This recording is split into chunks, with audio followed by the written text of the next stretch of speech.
Alors si vous avez décidé d'utiliser, le téléphone comme, canal de contact, c'est le moment aussi de l'activer. Donc il y a 2 aspects, hein. Il y a l'activer, du côté de vos agents en tant qu'administrateur et puis aussi, rendre visible le numéro de téléphone, hem, à vos clients pour recevoir des appels.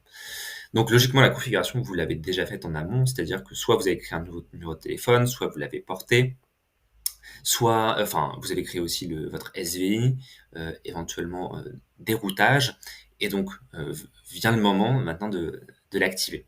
Donc la première chose à faire, c'est d'aller, donner accès à Talk, à vos agents. Donc pour cela, vous allez dans le centre d'administration, dans Personnes et dans, Membres et ici, donc on voit par exemple qu'ici c'est déjà activé, on va cliquer sur Jean et si jamais ça avait pas été coché, il suffisait de cocher la case ici et de lui attribuer un rôle, donc ici par exemple agent.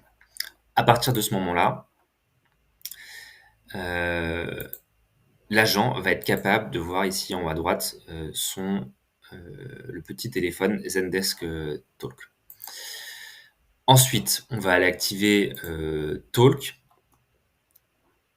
qui va permettre en fait aux agents de se rendre disponibles. Donc là, je les ai cochés, mais logiquement, ça aurait ne pas dû être coché. Je le coche, j'enregistre et ensuite, l'agent va être capable de changer son statut.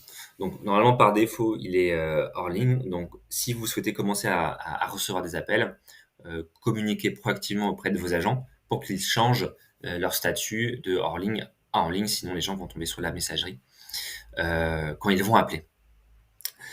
Donc voilà pour l'activation, côté, Zendesk. Après se pose la question de la manière dont vous allez communiquer votre numéro de téléphone à vos clients. Donc il y a plusieurs manières de voir les choses, hein. Soit on va l'afficher directement sur son site de manière très visible. Dans ce cas-là, on risque d'avoir, beaucoup d'appels et dans d'autres cas, on peut aussi, le distribuer, on va dire, petit à petit, sur des tickets spécifiques qui sont difficiles à résoudre à l'écrit. On peut aussi, le mettre dans le centre d'aide, en bas de certains articles si besoin. Bref, on peut entre guillemets le «cacher» un petit peu. Tout dépend, de ce que vous privilégiez comme, moyen de contact. Dans tous les cas, si vous le mettez beaucoup en avant, vous allez sûrement recevoir beaucoup d'appels et il faut être prêt à recevoir ces appels. Sinon, vous allez avoir une expérience client qui va être dégradée et donc si on n'est pas capable de répondre et qu'on a un taux de décrochage, je sais pas, de 40-50, mieux ne vaut pas l'afficher maintenant, avant d'être prêt. Donc ça, à vous de voir, mais en tout cas, c'est le moment effectivement de se demander, de se poser la question sur où vous avez affiché le numéro de téléphone et à quel moment. Donc voilà pour le canal email. Si vous avez des questions, n'hésitez pas et j'y répondrai avec plaisir.